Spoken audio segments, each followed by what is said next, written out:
Lucas capítulo 11, verso 2. Amén. Estamos allí. Bueno, dice 11 capítulo 2, sí. 11, capítulo 11, verso 2. 11:2. Él les dijo: Y les dijo: cuando oréis, decid: Padre nuestro que estás en los cielos, santificado sea tu nombre. Venga tu reino, hágase tu voluntad como en el cielo, así también en la tierra. Amén. Y amén. Siéntese, por favor. Bueno, hemos estado también meditando un poco respecto a esta oración que nos enseñó el Señor Jesucristo, conocida como el Padre Nuestro, ¿cierto? Y bueno, hemos venido hablando y meditando respecto a esta oración. Todo lo que hay sintetizado allí en estas frases que el Señor nos enseñó y que cuando entendemos y podemos discernir con el corazón lo que estas palabras quieren decir, entonces esta oración se hace poderosa y se hace muy efectiva. Entonces hemos venido hablando respecto a lo que hay en su contenido. Cristo dijo: cuando les decid Padre nuestro. Y bueno, estuvimos hablando respecto a todo lo que implica ser hijos de Dios y al valor y al derecho que poseemos por ser hijos, que es un mérito que nos ha sido otorgado mediante el Señor Jesucristo. Y por Él somos entonces, dice la Biblia, adoptados, hijos suyos, ¿cierto? Y envió a nuestro corazón el espíritu de adopción con el cual clamamos Abba Padre. Así que este es nuestro principal argumento. También estuvimos hablando respecto a santificado sea tu nombre, ¿cierto? Bueno, antes dice que estás en los cielos y de eso también estuvimos hablando, que el Señor está en los cielos y nosotros en la tierra, y que eso implica que Él es más grande que todos. Amén. Y que Él todo lo sabe, todo lo puede, todo lo ve, y que Él conoce nuestra causa, que Él conoce nuestra situación, que Él conoce hasta el más mínimo detalle de lo que nosotros vivimos. Y aunque a veces nosotros nos desentendemos un poco de esta realidad, Dios todo el tiempo está en observancia de nuestra vida. Y bueno, hablamos también de la necesidad de santificar el nombre del Señor, no porque no sea santo, sino porque ese nombre está invocado sobre nuestras vidas. Y las personas ven el nombre del Señor en nosotros. Y Él, respecto a su pueblo Israel, dijo: mi nombre es blasfemado todos los días por causa de ustedes. Entonces hay la necesidad de que el nombre del Señor sea santificado en nosotros. Que cuando la gente vea en nuestras vidas, pueda ver el Evangelio de Cristo. Pueda ver la salvación de Dios. Pueda ver la santidad del nombre de Jesús. Y esto es lo que nos manda entonces la palabra, cuando nos dice que al orar debemos de decir: santificado sea tu nombre, ¿cierto? Bueno, y también entonces sigue diciendo: venga tu reino y hágase tu voluntad en el cielo, así también en la tierra. Entonces, una de las cosas que también el Señor nos enseña a la hora de orar es que debemos de decir: venga tu reino. Amén. ¿El reino de quién? El reino de Dios, ¿cierto? Y entendemos que el reino de Dios es desde la eternidad y hasta la eternidad. Amén. Yo les he dicho que Dios habita la eternidad. Amén. Es decir, Dios no está dentro de la esfera del tiempo ni del espacio, que son de alguna manera los limitantes nuestros, ¿cierto? El espacio-tiempo. Entonces Dios no habita en el tiempo, sino que más bien el tiempo habita dentro de Él, ¿cierto? Porque la Biblia dice que en Él fueron creadas todas las cosas, así las que están en el cielo como las que están en la tierra, sean visibles o invisibles. Porque hay cosas invisibles, ¿cierto? Pero el hecho de que no se puedan ver no quiere decir que no existan. Hay gente que dice, yo no creo hasta no ver, ¿cierto? Pero es absurdo pensar de esa manera porque hay muchas cosas que no se pueden ver, pero existen, ¿cierto? Entonces, nosotros vivimos en un mundo de muchas fuerzas invisibles, de ondas, de energías que nosotros no podemos ver. Y el hecho de que no las podamos ver no implica que no existan, ¿cierto? Por ejemplo, un átomo. Los cuerpos están hechos de enlaces atómicos que a su vez forman moléculas. Y estas moléculas construyen la estructura de la creación. Sin embargo, un átomo no se puede ver. Es tan pequeño que no se puede ver, ni siquiera con un microscopio se puede ver. Pero es el ladrillo de la creación. Mire que Dios ha usado el átomo como el ladrillo para construir la materia. Y aunque no lo podemos ver, la ciencia ha demostrado su existencia por ciertos comportamientos de las mismas energías a través de experimentos. Y no lo vemos, ¿cierto? O la energía. La energía es invisible, es involuble, intangible. Nadie ha podido ver la energía. No hay forma de poder pesar la energía ni tocarla. Solamente podemos ver los efectos que ella produce. Por ejemplo, podemos ver una lámpara encendida, podemos ver cómo funciona el televisor, ¿cierto? Podemos sentir el calor del sol, podemos ver la naturaleza, pero la energía en su esencia no la podemos ver.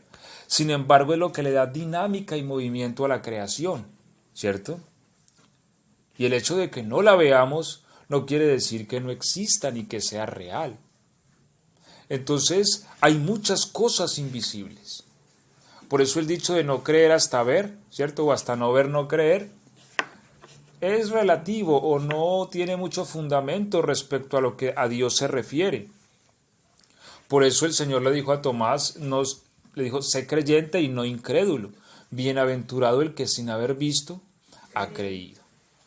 Así que nosotros sabemos que hay un mundo invisible.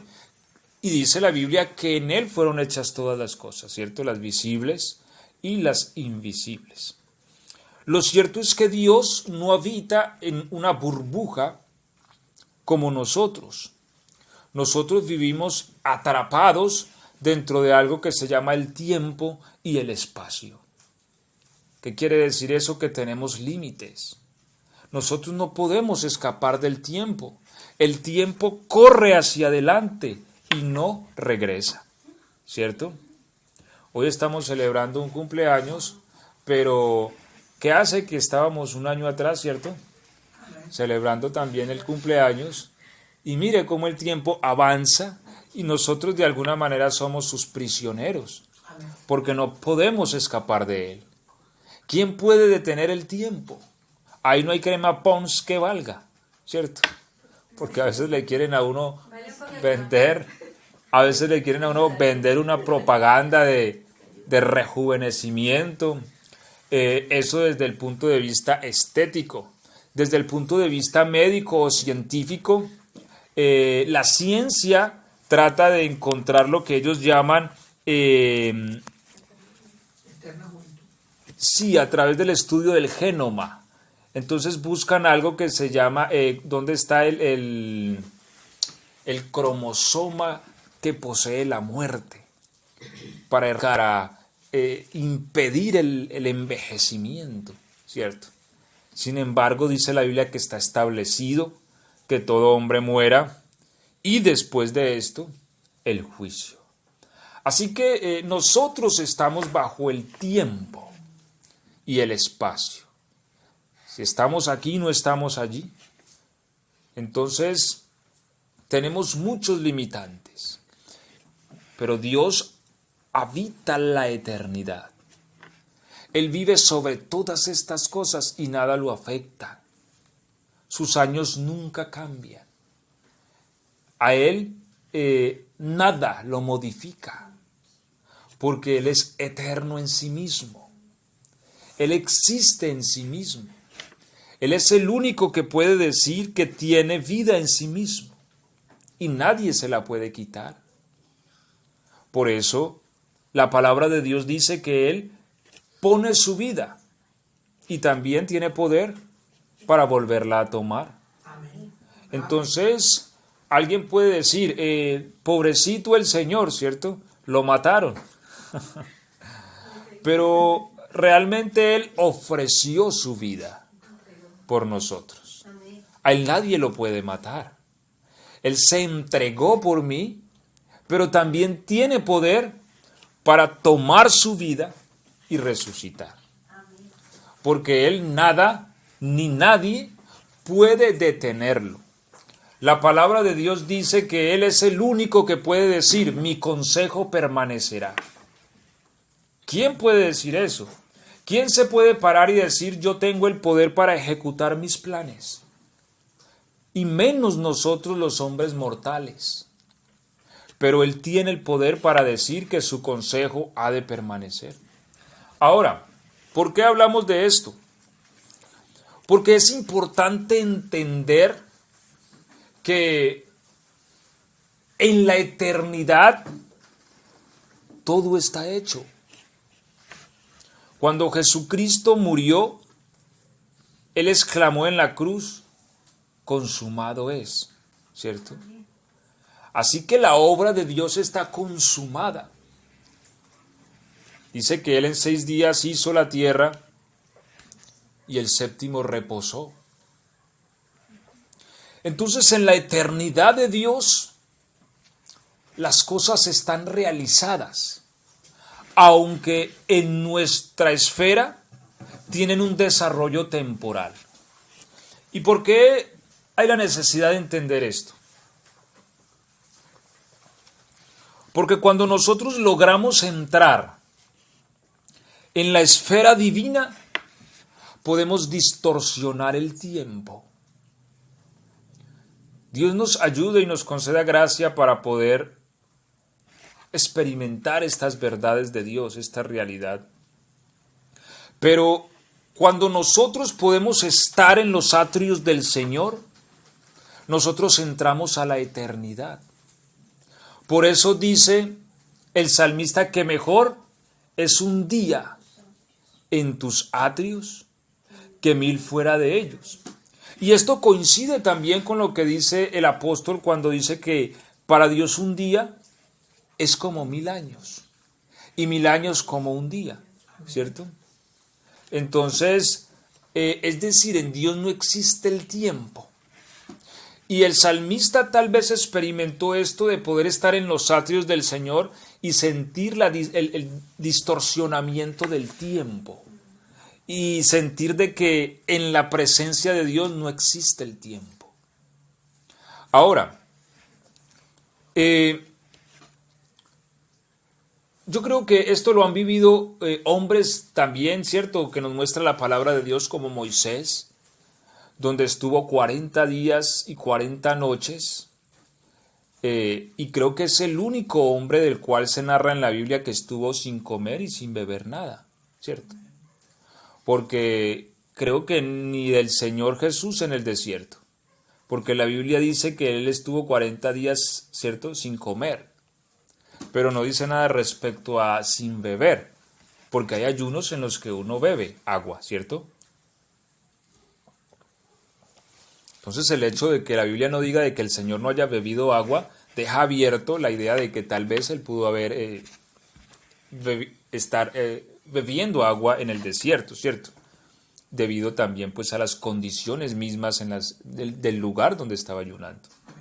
Pero bueno, en el caso de Moisés, la Biblia sí es muy enfática y dice que no comió ni bebió durante 40 días y médicamente no podemos sobrevivir 40 días sin beber agua.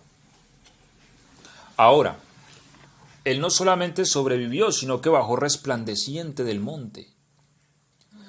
Así que yo lo que veo es que Moisés entró en la dimensión de la eternidad, donde pudo ver todos aquellos detalles, es más, pudo ver la creación, Porque recordemos que Génesis lo escribió ¿quién? Moisés, ¿cierto? Pero Moisés no estuvo en el Génesis. Moisés no había nacido. Sin embargo, él pudo ver la eternidad. Y es porque en la eternidad las cosas están allí, todas. Tanto las que han pasado como las que están pasando como las que han de venir. Están en el estado de la eternidad donde Dios está. Entonces allí, cuando Dios lo introduce a la eternidad, él puede ver el Génesis. Y allí es donde nos revela. Es decir, Dios sacó a un hombre de esta dimensión, lo introdujo en la eternidad y de la eternidad sacó a nosotros la revelación del Génesis. ¿Sí ves? Y allí entonces es como nosotros conocemos hoy cómo ha sido creado el mundo por la palabra del Señor. Entonces, hay un misterio allí en esto de la eternidad. Ahora, ¿por qué hablamos de la eternidad? Porque el reino de Dios se establece en la eternidad. Por eso decíamos al principio que el reino de Dios es desde la eternidad y hasta la eternidad. Entonces, puesto que Dios habita la eternidad, el reino de Dios se establece en la eternidad. Allí es donde Él gobierna.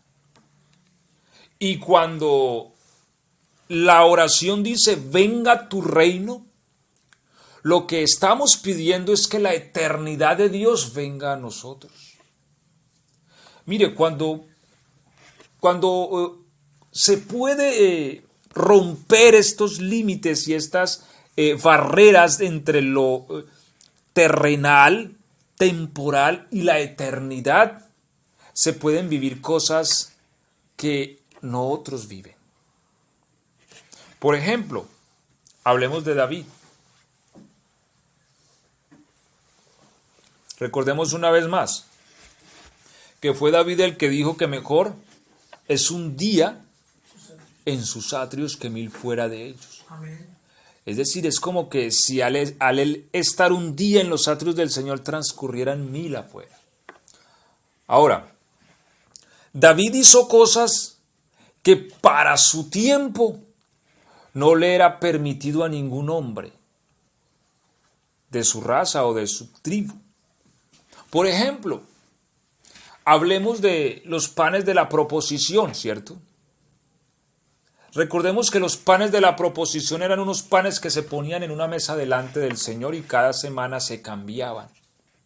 Pero estos panes que sacaban no se los podía comer cualquier hombre, sino un sacerdote, ¿cierto? Un levita, y está ritualmente puro para comerse estos panes. Pero recordemos que cuando David huía de Saúl, arrimó donde un sacerdote, ¿cierto? Amén. Y le pidió si tenía una espada. Y él le dijo, ninguna tengo sino la espada de Goliat, al que tú derrotaste. David le dijo, ninguna mejor que esa. ¿Y tienes algo de comer? Él le dijo, solo los panes de la proposición. Pero si te has mantenido puro, te los daré. Y él le dijo, sí. Y le dio los panes y David se los comió, ¿cierto? Ahora, David sabemos que no era levita ni sacerdote, pero comió los panes de la proposición. Y no le fue de alguna manera esto demandado por Dios. ¿Por qué este hombre podía hacer estas cosas? También vemos a David en repetidas ocasiones vistiendo efod, ¿cierto?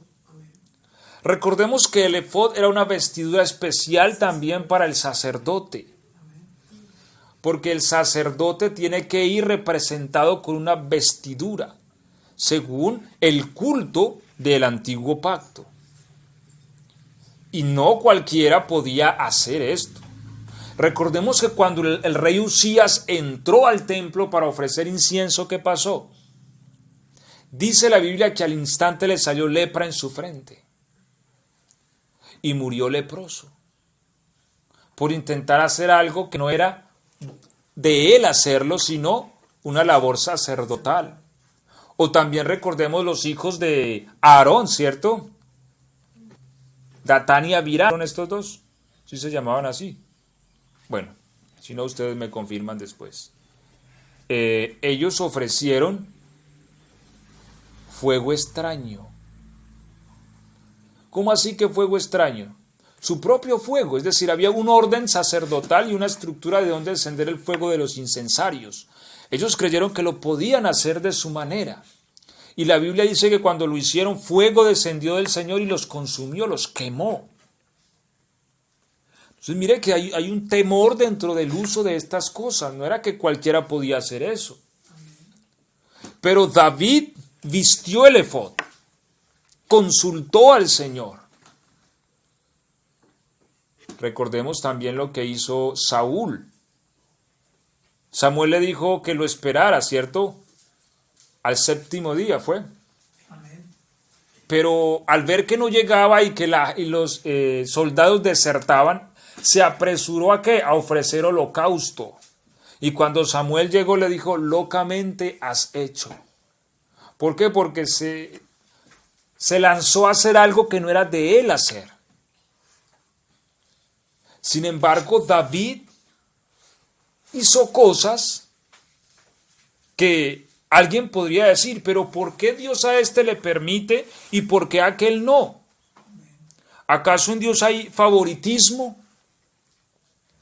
Y el punto no es que haya un favoritismo en Dios, el punto es que David tenía la revelación de la eternidad. Y él tenía entrada por esa revelación a la eternidad. Y en la eternidad también la tribu de Judá es sacerdote. Porque recordemos que el Señor es de la tribu de Judá, ¿cierto? En la eternidad no solamente el levita es sacerdote, sino también nosotros, los que hemos sido llamados en Cristo Jesús. Mejor dicho, el rey David la tenía clara. El rey David comprendía lo que habría de venir. ¿Por qué? Porque en la eternidad se puede ver lo que ha de venir. Porque está allí. Es decir, aunque nosotros vamos en una línea de tiempo, si nosotros saliésemos y entrásemos a la eternidad, eso que ha de venir ya está en la eternidad. En la eternidad las cosas no van a venir, sino que están. En la eternidad las cosas no pasaron, sino que están allí. ¿Sí? Entonces, porque no existe el tiempo. Nosotros vivimos en una línea de tiempo. Dios no habita esa línea de tiempo. Nosotros muchas veces nos relacionamos con Dios según esa línea de tiempo. Y por eso yo les decía en el primer mensaje que hablábamos de la oración de Lucas 11, yo les decía que nosotros no nos podemos relacionar con Dios desde el concepto de cómo nos hemos comportado hoy o no. Porque Dios no habita esa línea de tiempo. Cuando Balaam fue a maldecir la nación de Israel, dijo, ningún mal veo en este pueblo. Y aunque podríamos enumerarle muchos males a Balaam, el Espíritu puso estas palabras en la boca de él. ¿Por qué? Porque Dios no ve según esa línea de tiempo. Dios ve lo que Él ya ha declarado en la eternidad. Y Él ve un pueblo ya santificado, glorificado, edificado en su nueva Jerusalén. Esto es lo que Dios ve, porque eso es lo que está en la eternidad. ¿Qué le ocurrió a Juan? Juan dice que estaba en la isla de Patmos, ¿cierto? Por causa del testimonio del Señor. Amén. Y estando él, dice, en el Espíritu en el día del Señor, y aquí es importante aclarar algo, porque, bueno, entendemos que este día del Señor es el domingo. Y bueno, muchas traducciones de la Biblia lo traducen así, el domingo. Porque aunque se quiere establecer que el día del Señor es el sábado, en el Nuevo Testamento se entiende como día del Señor el domingo porque fue el primer día de la semana en el que el Señor resucitó. Y por eso la iglesia primitiva entendía el primer día de la semana como el día del Señor. Porque sabemos que la semana comienza el domingo, ¿cierto? Y termina el sábado. Bueno, en estos países occidentales se entiende mucho como que el lunes comenzamos la semana, ¿cierto? Y comenzamos al revés, comenzamos descansando, porque la semana comienza el domingo. Entonces, pero en la Biblia, en el Nuevo Testamento, el día del Señor tiene dos connotaciones. Uno, al primer día de la semana, que es el día que el Señor resucitó. Dos, al día en el que el Señor regresará y ejecutará juicio. Como lo dijo el profeta, ay del día, ¿cierto? El día del Señor, grande y terrible. Bueno, y oyó una fuerte voz como de trompeta tras él. Y lo que le ocurre a Juan es que es llevado a la eternidad. ¿Sí? Y en esa eternidad él vio las cosas que son. Dice, el Señor escribe las cosas que has visto, amén, las que son y las que vendrán después de estas. Y él vio todos los sucesos. Mire que él vio, porque en la eternidad están allí. Tuvo acceso a esa eternidad y de la eternidad entonces sacó estas verdades para nosotros. Amén. Ahora, ¿por qué entonces hablamos de estas cosas? Porque nosotros como siervos del Señor tenemos acceso a esa eternidad. ¿Y cuál es el canal? La oración. La oración nos puede a nosotros llevar a los atrios del Señor. Y en los atrios del Señor podemos sufrir la distorsión del tiempo. Es más, eso es tan extraño que hasta la persona puede vivir un rejuvenecimiento. Es algo impresionante. En los atrios del Señor, el tiempo no transcurre. Y así como David, por la revelación que él vivió, porque David fue un hombre que tuvo revelación, por eso, aunque teológicamente al libro de los Salmos se le llama un libro poético, yo lo llamaría más un libro profético, porque los Salmos son netamente proféticos, donde se habla de Cristo y de su gobierno. Todo esto lo veía el salmista en la eternidad. Esto es lo que le ocurría a los profetas. Eran llevados por el Espíritu a la eternidad. Y en la eternidad entonces Dios les preguntaba, hijo de hombre, ¿qué ves? Porque es algo que está allí en la eternidad. Y por esta revelación David hizo cosas que para su tiempo ninguno de su tribu las podía hacer. Y escribió acerca de Cristo, de su gobierno, de sus sufrimientos, porque él es muy detallado en los sufrimientos de Cristo, ¿cierto? Cuando uno lee los Salmos y uno lee que su lengua se pegó a su paladar, ¿cierto? De que araron sobre su espalda, y uno empieza a leer todo esto y uno dice, bueno, David, ¿cómo pudo ver tan detalladamente los sufrimientos de Cristo en la cruz, cuando lo separaban tantos años de distancia? Amén. Pero en la eternidad él pudo ver esto por el espíritu de la profecía. Entonces, quiere decir que hay un acceso a la eternidad, donde está el reino de Dios. Y clamamos para que el reino de Dios venga. Le estamos pidiendo a Dios que esa eternidad establezca en nosotros. En la eternidad está el reino de Dios. Y nada puede escapar de su reino. Ahora, cuando hablamos del reino venidero, por ejemplo, del gobierno de Cristo, y nosotros empezamos a meditar en esto y a ver la maravilla de este reino, ¿cierto? Y uno decir, hombre, los animales, la naturaleza. Pero uno siempre lo ve como el futuro. Y está bien porque es algo que ha de venir y lo esperamos. Y hacemos uso de la paciencia y la fe. Pero, ¿qué tal si trajésemos esa realidad de allá al día de hoy? ¿Será que esto podría ser posible?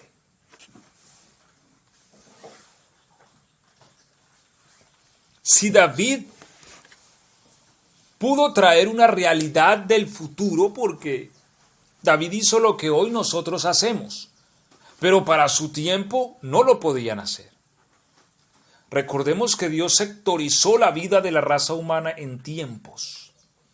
Y de esta misma manera, la revelación de Dios a los hombres se ha dado por tiempos. Pero Dios no habita el tiempo. Así que si nosotros saliésemos del tiempo y entrásemos en la eternidad, entenderíamos a Dios como no lo entendemos hoy, o como lo vamos a entender en el futuro. Por eso hay gente que ha conocido a Dios de una manera muy profunda y especial, y es porque han salido y han entrado a la eternidad. Porque a Dios no lo podemos conocer en esta esfera. Esta esfera nos limita y Dios es ilimitado. Amén. Entonces en esta esfera siempre el concepto será limitado. En esta esfera siempre tendremos barreras de pensamientos y de conceptos.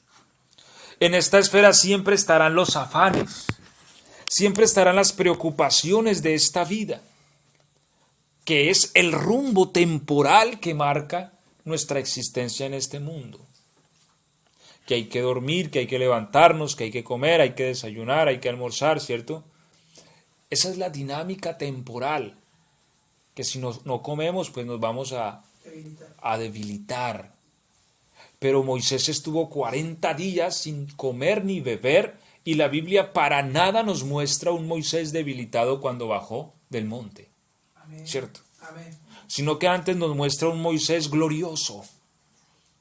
Un Moisés que tenía que taparse la cabeza con un velo porque su rostro alumbraba, resplandecía. Y también nos muestra ese mensaje en Sahara Mesa y Abednego, ¿sí? Los que se dieron al rey, los jóvenes. Que fueron echados al fuego. No, cuando los fueron a preparar a comer de la comida del rey. Sus semblantes eran diferentes. Mejores, sí, mejores. Que los demás, que eran mejor alimentados. Con la ¿cierto? comida del rey. Con la comida del rey. Entonces, porque en la eternidad hay un rejuvenecimiento. Es decir, allí se cumple la palabra de Dios a plenitud. No solo de pan vivirá el hombre. Entonces, es una dimensión donde podemos entender lo que aquí no se entiende. Aquí nosotros podemos cuestionar a Dios o podemos cuestionar muchas cosas que no entendemos. Y que si desconocemos a Dios podemos poder poner en duda su amor o su preocupación por nosotros. Pero cuando nosotros entramos en la eternidad, entendemos claramente las cosas. Y nos pasa lo que le pasó a Job. Por eso cuando Job tiene un contacto con la eternidad de Dios, recordemos que una de las preguntas que Dios le hace a Job es: ¿dónde estabas tú cuando yo le puse los cimientos al mundo? Amén. Dime si estabas allí, ¿cierto? Y entonces yo diré que es largo el número de tus días. Pero ¿qué pudo decir Job? de oídas, oídas te había oído, mas ahora mis ojos te ven. Amén. Y eso es lo que ocurre, que aquí, como dice Pablo, en parte conocemos y en parte profetizamos. Pero cuando venga lo perfecto, cuando uno tiene un contacto con Dios, entiende lo que no podía entender. Amén, amén. Y ve lo que no podía ver. Gloria a Dios. Y eso nos hace entonces posicionarnos y hacer cosas que antes no podíamos hacer. Es que el hecho de que nosotros podamos hacer algo no es por nuestra habilidad o capacidad o porque nos comportemos de X manera. Nosotros podemos hacer algo porque hemos tenido un contacto con la eternidad y hemos entendido y visto que sí se puede hacer. Gloria a Dios. Y aunque aquí el concepto es que no se puede hacer, lo vi y sí se puede hacer y lo voy a hacer porque se puede hacer. Amén. Y eso es la fe. Por eso la fe nace es cuando uno puede ver. ¿Ver qué? La eternidad. Sin eso no hay fe. Sin que podamos ver la eternidad, la fe es meramente un concepto teológico e irreal e incapaz de hacerlo tangible. Pero cuando somos entrados a esa realidad, nosotros podemos lograr cosas que antes no podíamos. Eso le pasó a David. David entró a la eternidad de Dios y en la eternidad vio que él también era sacerdote. Y aunque en su tiempo, con muchas razones, se podrían levantar y decir, David, está cerrado, no puedes hacer eso, tú no eres levita, no provienes de Leví, no tienes sacerdocio. Pero él dice, no, yo puedo hacerlo. ¿Pero por qué, David? No puedes hacerlo, pero él decía, yo puedo hacerlo. ¿Pero por qué él estaba convencido que podía hacerlo? Porque él entró a la eternidad y vio que sí se puede. Vio a un sacerdote, o vio a un sumo sacerdote que no era del orden de Aarón, sino del orden de Melquisedec. Y que bajo ese sumo sacerdote él podía vestir efod. Él podía comer los panes de la proposición. Él podía consultar al Señor. Y cuando él tiene esa revelación, es esa revelación la que le permite hacerlo. Esa es la diferencia entre David y Usías, o entre David y Saúl. Y el rey que usó los utensilios del altar para beber vino. Bueno, sino que ese sí estaba un poquito desatinado. Ese era Belsasar. Poquito, por no decir un pocote. Pero a diferencia de Usías, el estímulo de Usías para entrar a ofrecer incienso fue el orgullo. Él dijo, ¿cómo ellos pueden y yo no puedo? Yo sí puedo. Pero ese sí puedo estaba basado en el orgullo y no en la revelación de la eternidad. Y por eso fue herido con lepra. Y Saúl, cuando ofreció el holocausto, lo que lo hizo no fue la revelación, sino la preocupación de que todo el mundo se estaba yendo y que Samuel no iba a venir y que Dios lo iba a dejar solo. Así que carecía de revelación también. Y Dios tampoco se agrada de eso. Entonces, la base es la revelación. Cuando nosotros vemos, podemos.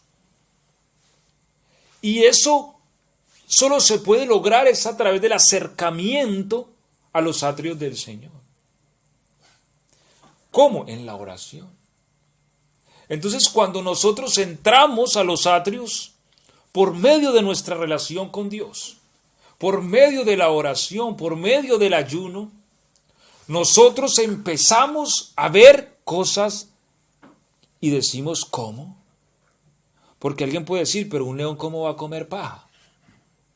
Si los leones comen carne. Pero allá, en el tiempo que va a venir, los leones van a comer paja. Amén. Eso dice la Biblia. ¿Puedo yo hacer que un león coma paja hoy día? Eso es lo que nosotros tenemos que pensar. ¿Qué puedo yo hacer? ¿Qué puedo traer de la eternidad al día de hoy? ¿Cómo puedo entrar a esa eternidad y ver lo que Dios está viendo? Y cuando yo lo veo, entonces me puedo posicionar y puedo obrar conforme a lo que vi. Esa es la diferencia entre el que ve y el que no ve. Por eso al profeta se le llamaba vidente. Amén. ¿Y qué quiere decir la palabra vidente? Ve más allá. Uno que ve.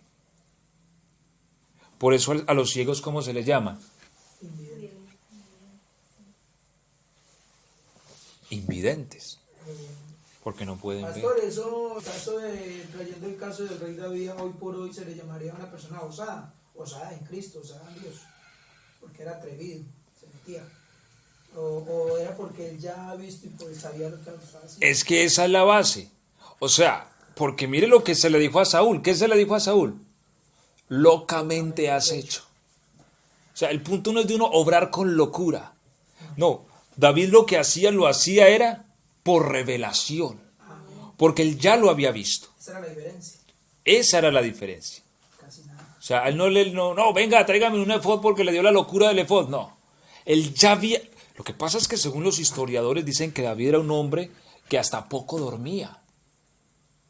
Dice que muchos de sus salmos se escribieron en la madrugada, muy temprano, que a veces se le iba el sueño y que se levantaba y tomaba la pluma y a escribir, y el espíritu de la profecía venía sobre él y empezaba de la boca de David a salir todo este padecimiento del Cristo y todo lo que él viviría. David fue un hombre que supo mantener una relación con Dios, Amén. una cercanía a Dios. Y esa cercanía le permitió a él ser introducido en la eternidad. Y al haber sido introducido allí, entonces eso le daba autoridad para hacer lo que hacía. Porque uno no puede hacer cosas que no estén en la eternidad de Dios. Por eso dijo Juan, nada puede hacer el hombre si no le es dado de arriba. Es decir, todo lo que nosotros hacemos tiene que existir en la eternidad. Si no existe en la eternidad, estamos haciendo locamente. Pero eso de la eternidad solo lo podemos comprender y ver a través de una relación con Dios. Si nosotros permitimos que el afán de este mundo, el engaño de las riquezas nos consuma, nosotros nunca vamos a experimentar la eternidad, sino que vamos a vivir atrapados en la dinámica espacio-temporal de esta vida y a través de un consumismo que cada día más nos vende necesidades para mantenernos atrapados en una vida vana. ¿Sí me hago entender? Pero lo que Dios quiere es que nosotros podamos, como el águila, remontarnos, volar por encima del espacio-tiempo, porque somos hijos de Dios. Y Dios es eterno. Y que podamos comprender la eternidad. Hay un proverbio que dice que la gloria de Dios es tener secretos, ¿cierto? A ver, bueno, palabras mías, sí, lo voy a parafrasear porque no lo tengo presente textual, pero creo que dice la gloria de Dios, o gloria de Dios es tener sus secretos, pero honra del hombre es indagarlos o entrar en ellos, descubrirlos. Entonces, en Dios hay muchos secretos, pero Dios quiere que los descubramos. Y la forma de descubrirlos es entrando a su secreto. Y su secreto está en la eternidad. Y la oración es el canal que me permite a mí entrar a la eternidad. Si yo abandono la oración, entonces yo no puedo tener contacto con la eternidad. Y el reino de Dios está en la eternidad. Si nosotros no entramos a la eternidad, siempre veremos el reino de Dios como algo o místico o algo del futuro que vendrá. Pero el reino de Dios está entre nosotros, dijo el Señor cuando estaba en la tierra. ¿Cierto? Porque Él dijo, mas si por el dedo de Dios echó fuera a los demonios, entonces el reino de Dios ha llegado. Y el reino de Dios está ahí entre ellos. Y es en la eternidad, y por eso entonces esto quiere decir el concepto venga tu reino. O sea, no es un concepto tanto que uno diga, no, es que el reino está en X lugar y que venga a este lugar. No, es un concepto que el reino está en la eternidad y que yo necesito que ese reino venga a mi vida. Y que cuando ese reino viene a mi vida yo puedo ver y entender cosas que no veía ni entendía antes. Puedo entender la paz. No es que la paz va a ser un elemento del reino cuando Él venga, sí, pero yo puedo traer esa paz a mi vida hoy. Amén. Si entro a la eternidad. Amén. Yo puedo experimentar la paz del reino de Dios. No es que es en el reino de Dios donde van a haber riquezas. Yo puedo experimentar esas riquezas hoy, si entro a la eternidad de Dios. Y que esto nos estimule y nos fortalezca la fe para nosotros que estamos en el proyecto de poder comprar un terreno en esta ciudad de Mar del Plata para construir nuestro lugar de predicación, porque hay cosas que nosotros necesitamos ver. Qué bueno ese testimonio que se lo puedan escuchar, el de los 7 ancianos rusos. Amén. ¿Sí lo escucharon? Es Amén, muy, amén. muy bonito porque nos muestra eso, o sea, personas que habían tenido un contacto con la eternidad y dijeron, vamos a comprarlo, lo vamos a comprar de contado, decían, y sin una moneda. Y lo compraron. Y no era ni para ellos, era para los que venían detrás de ellos. Tenían una visión de la eternidad, miren, no era una locura de La ellos. tenían clara. Ellos vieron lo que iba a venir. Para ellos ya estaba y ya lo habían visto. ¿Sí ves? Y eso es importante. Y por eso ocurrió, porque ellos realmente ya habían visto algo de la eternidad que Dios había de hacer en ese lugar. Y compraron ese terreno, eso costó como $1.000.000 costó eso. Que eso es dinero. En ese entonces es dinero, imagínense. Perdón, hoy es dinero, imagínense en ese entonces. ¿Sí? Entonces, esa es una visión de la eternidad. Entonces, si en el reino de Dios vamos a tener riquezas, ¿por qué como David yo no puedo vivir hoy esa eternidad y traerla aquí? No, es que la justicia se establecerá cuando el reino venga, pero como David vivió cosas de la eternidad en su tiempo, ¿por qué yo hoy no puedo vivir la justicia del reino? Seguro que sí. Pero para esto hay la necesidad de entrar y ver. Cuando entramos y vemos, eso es impresionante. Por eso en el ver hay un valor. Cristo dijo, de lo que sabemos hablamos y de lo que hemos visto testificamos. Hay un valor en el ver. Hay una autoridad. Cuando uno ve a alguien haciendo algo y le dice, hermano, usted hizo esto. No, pero usted como, hermano, yo lo vi. Hermano, yo lo vi. O sea, hay una autoridad en el ver, ¿sí? No es que a mí me dijeron, ahí es donde las cosas se distorsionan y se vuelven bochinches, ¿cierto? Pero cuando uno ve, ¿quién puede argumentar contra eso? Por eso hay un valor en el ver. Y cuando uno entra en la eternidad, uno ve, ya no con los ojos de esta carne, porque como hemos visto, nuestro espíritu también tiene ojos. Y cuando entramos en la eternidad, vemos con el espíritu. Y cuando vemos, nadie nos puede convencer de lo contrario, porque hemos visto. Así que David vistió efod. Y todo Israel se hubiera podido congregar contra David diciendo, David, usted no puede usar efod. Él les diría, yo sí puedo. ¿Por qué? Porque él lo vio. Y nadie lo puede desconvencer de lo que él vio. Él vio que sí se podía. Y el sacerdocio que usó David no estaba fundamentado en Leví, sino en Melquisedec. Y eso le daba autoridad para entrar y Dios lo respaldaba, porque era Dios el que se lo había enseñado y mostrado en la eternidad. Amén. ¿Sí me hago entender? De allí la importancia de esto, que podamos traer el reino de Dios. Venga tu reino. Que podamos tener un contacto con la eternidad. Esto nos posiciona y nos permite experimentar aquello que en otras circunstancias no podríamos experimentarlo, ni verlo, ni poseerlo.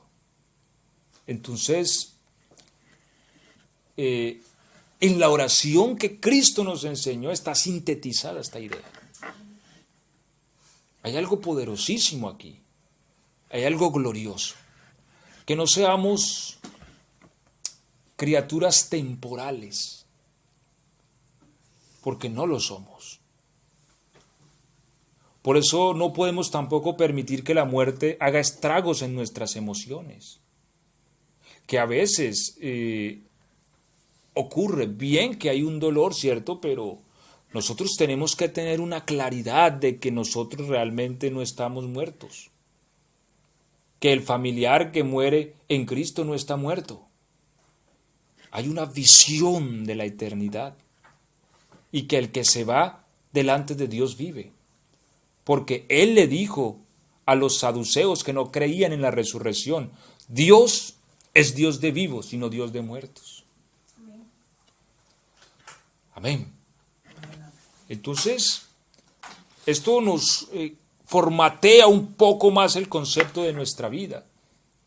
Y el propósito es que no vivamos sometidos a un estado físico temporal que este mundo nos ofrece, que esta vida nos encarceló. Porque eso fue lo que nos ocurrió, fuimos presos de esta vida a causa del pecado. Pero Cristo nos ofrece libertad. Amén. Y esa libertad la podemos experimentar todos los días a través de la oración. Cada vez que nosotros oramos salimos de esta burbuja y nos introducimos en la eternidad donde somos libres y donde podemos contemplar la gloria que ha de venir en un estado presente y podemos experimentarla y podemos romper todas las ataduras. Por eso la oración se convierte en el blanco principal del enemigo, la cual busca derribar sí o sí, para mantenernos presos y sometidos en este sistema que cada vez es más corrompido. Amén. Así que la propuesta del Señor siempre es la misma, cada mañana. Entrar a su eternidad. Entrar a la esfera donde está el trono del Señor, a los atrios del Altísimo. Y podemos dar testimonio como David, su siervo, diciendo, mejor es un día en tus atrios que 1000 fuera de ellos. Es mucho mejor un día en sus atrios. Amén. Hay más gloria allí, hay más visión, hay muchos secretos impresionantes. Como le dijo el Señor a Jeremías, clama a mí y yo te responderé y te enseñaré cosas grandes y ocultas que tú no conoces. Es tremendo, ¿no? Yo me pongo a pensar y lo que experimentaron estos hombres, Ezequiel, que dice la Biblia que Dios lo sacó en el espíritu y lo llevó a Jerusalén, estando él en Babilonia. Y en Jerusalén lo introdujo entre las murallas. Y allá tenían un lugar secreto los ancianos de Israel donde adoraban demonios. Y lo paró allá y le dijo, miren lo que hacen escondidos. Y tal vez ellos adorando demonios ahí, creyendo que nadie los veía, y Ezequiel parado allí viéndolos. ¿Ah? ¿Por qué? Porque este hombre estaba en la eternidad. Y en la eternidad, aún dentro de las murallas se puede ver. ¿Sí? Que es lo mismo que vivía Eliseo, ¿cierto? Que aunque el rey planificaba, el rey de Siria planificaba los ataques contra Israel, Eliseo los conocía y se los comunicaba al rey de Israel. Hasta que alguien le dijo al rey, porque el rey ya estaba asustado, ¿cierto? No, aquí tiene que haber un soplón y voy a ver cuál es y lo voy a matar. Y algún entendido por ahí dijo, no, rey, no hay soplones. Lo que pasa es que allá hay un hombre llamado Eliseo, y así nosotros nos encerremos lo más escondido que podamos. Dios le va a dar a conocer nuestro consejo. ¿Sí? Eso es la eternidad. Qué bueno que podamos entrar cada día en esa esfera, ¿cierto? Que el Señor nos ayude. Vamos entonces a orar y vamos a terminar en esta tarde. Vamos a darle gracias a Dios por su palabra y que el Señor derrame espíritu de gracia Amén. y de oración sobre nosotros, para que podamos entender que nos estamos a veces, por nuestra propia culpa a veces, perdiendo de cosas gloriosas, ¿cierto? Amén. Y que podamos entrar cada vez más a ese secreto del Señor.